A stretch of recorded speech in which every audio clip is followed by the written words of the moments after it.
Just think about this. In 1671, a man destroyed Panama with an army of 1,200 people. Gold, silver, jewels, so much loot that it took days to carry it on the backs of mules. But here's the interesting question. What are you going to do with all that money? You can't take it to the bank because the bank will report you. You can't return to your country because the crown will ask, how did you earn this? You can't hide it under your bed because your bed is on a ship and the sea is wet. Henry Morgan faced exactly this problem. And the answer he found to this question laid the foundation for billions of dollars in offshore accounts in the Cayman Islands centuries later. I have been researching this topic for years, and I can say this. The greatest financial innovations in history come from the most unexpected places. Someone struggles to solve a problem and accidentally changes the world.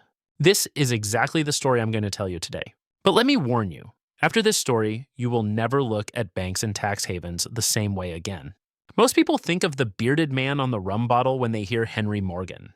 But the real Morgan was a much more complex figure. He came to the Caribbean from Wales at a young age and was a privateer working on behalf of the English crown, technically not a pirate, but a licensed maritime warrior. The difference is this. A privateer could attack enemy ships, but the crown had given him papers.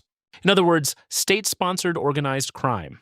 Morgan understood this system perfectly. And more importantly, he saw the gaps within this system. One more thing to mention.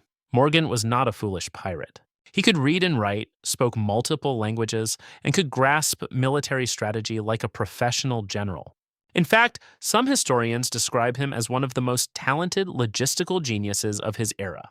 Because taking 1,200 people on an overseas expedition, feeding them, arming them, and keeping them motivated, that is no small skill. But what truly made Morgan special was what he did after he won. 1671, Morgan attacks Panama. At that time, Panama was the gateway through which all of Spain's gold from the Americas passed. In other words, the biggest vault ready to be robbed. Morgan arrives with 36 ships and 1,200 men, conquers the city. Days pass counting the loot. But then something strange happens. When Morgan returns to British Jamaica, most of his men return nearly empty-handed. The loot turned out to be much less than expected. The men are complaining. They blame Morgan. He ran off with everything, gave us too little, they say. So where did that money go? Historians researched this for years. The answer is this. Before entering Panama, Morgan had made deals with specific merchants. Jewish merchants in Port Royal, Dutch intermediaries, and even some Spanish smugglers. The loot was not physically moved from one place to another. Instead, promissory notes, credit documents, and informal transfer systems were used. In other words, Morgan invented a kind of digital transfer in 1671. Without the digital part, this system was the Caribbean version of what is known today as hawala. You don't carry money, you carry a word. And the word turns into money through trusted intermediaries. Only one thing is needed for the system to work: trust. And that is why Morgan worked with the same merchants for years. Because building this network was worth far more than a one-time raid. Port Royal, the richest and most dangerous port in the world in the 1660s and 70s. A tiny peninsula on the southern tip of Jamaica, yet holding so much wealth that observers of the era called it the sinful capital of the world. They're not exaggerating. In Port Royal, 1 in every 4 buildings was either a tavern, a gambling house, or a brothel. More than half the population was not in working life, but in the consumption of wealth. But at the same time, a serious financial network was operating here. Gold could not be taken directly to England, because the English government would ask, where did this gold come from? And take it away. So Port Royal merchants created an intermediary layer. They melted the gold, mixed it with other things, and recorded it as trade income. Does this sound familiar? Today, this is called the most basic method of money laundering. And there is something striking here. Most of the people doing this work were not criminals, at least not in their own eyes. They were merchants, notaries, minor bank clerks, and lawyers. Not the pirates who created the system, but the respectable people who ran it. This distinction matters, because in the modern financial world, the situation is not very different. One of Morgan's most interesting associates was a man named Richard Brown. Brown was not a pirate. He was an accountant. Yes, pirates had an accountant. Brown would record Morgan's loot, track debts, and prepare credit notes. More importantly, he mailed some of these notes to partners in London. In other words, the wealth crossed the Atlantic on paper without physically crossing it. This was the Caribbean adaptation of the era's bill of exchange system. But the difference was this tool used for legitimate trade was now being used to launder stolen money. At some point in the 1680s, Brown moved to London and established a small but profitable finance business there. In other words, he transitioned from pirate accounting to the city finance sector, probably one of the earliest examples of the first white-collar criminal in history. But there is also this to consider. The small finance business Brown set up in London was probably never questioned, because in the records of that era, his name appeared clean. The money had been laundered, his past erased. Brown was one of the people who understood best how the system worked and used it perfectly for his own benefit. Here is the truly interesting part. England, Holland, and France were constantly at war with each other. Each had colonies in the Caribbean, and each used pirates to damage the other. In other words, the pirate was the state's foreign policy tool. In this case, the state could not completely ban the money the pirate earned, because this money was part of the war economy. Instead, a silent compromise emerged. Bring the money, give us a portion, and we won't ask questions about the rest. This is the same logic as modern tax havens. Bring your money here, we'll offer you favorable conditions, and we won't question where it came from. The governors of Jamaica were extremely pragmatic about this. Morgan eventually became the lieutenant governor of Jamaica.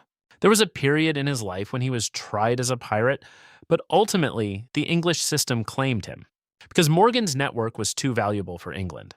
And here lies one of history's most interesting paradoxes. The tools you use to break a system eventually become integrated into that system. Morgan was illegal, then he became legal. The money was considered dirty, then it was considered clean. Because as the system grew, stopping it became impossible. We see this dynamic today too, in different clothes. Tortuga Island, today a small island on the northern coast of Haiti. But in the 17th century, this was the center of organized pirate economy. It was under French control. But at the same time, English, Dutch, and even some Spanish smugglers could freely come and go. Why? Because Tortuga was a kind of agreed neutral zone. Merchants would come here and sell their loot. No one asked too many questions. No one demanded too many documents. Money changed hands here and then dispersed to various European ports, having become clean. Tortuga's function did not arise by chance. The French administration distributed land to anyone who wanted to settle on the island. The condition was simple: come here, trade, pay taxes. Origin was not asked. This policy quickly transformed the island into one of the most active trading hubs in the Caribbean. This mechanism almost perfectly mirrors the operation of today's offshore financial centers. Cayman Islands, British Virgin Islands, Monaco. All of them are a kind of modern Tortuga. The difference is, today's ones wear suits. 1688, Henry Morgan dies in Port Royal. No longer a pirate, but a former lieutenant governor. Quite wealthy. But where is the fortune? According to records of the era, Morgan's assets were largely not found after his death. His heirs went to court, but the figures that emerged were far lower than anyone expected. Historians believe this: Morgan had distributed his wealth across so many layers, intermediaries, and informal systems that in the end, even he didn't know the full picture. Some credit notes went unpaid. Some partners disappeared. Some investments evaporated. And there is an interesting detail here. 4 years after Morgan died, in 1692, Port Royal was buried under the sea by a devastating earthquake. Most of the city ended up underwater. Among the things it took with it were countless records, notes, and debt documents. In other words, the last traces of Morgan's financial network disappeared that day. This is also one of the most classic problems of the modern offshore finance world.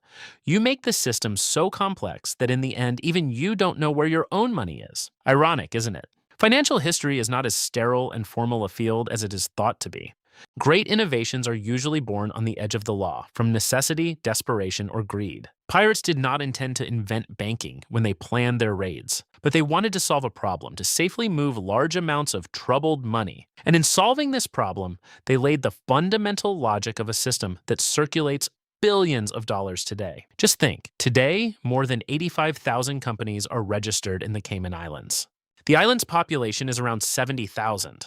In other words, there is more than one company per person. The logic behind these figures is not fundamentally different from the logic of the informal network Morgan built in Port Royal. The tools changed, the clothes changed, the language changed, but the motivation is the same: move the money, minimize the questions asked. History lessons are usually told like this: great men make great decisions, the world changes. But the real story is much messier. much more human. Someone struggles with a problem, finds a solution, and unknowingly creates a system. Henry Morgan did not want to be a banker. He just wanted to be rich. And perhaps that is exactly why he built the system so well.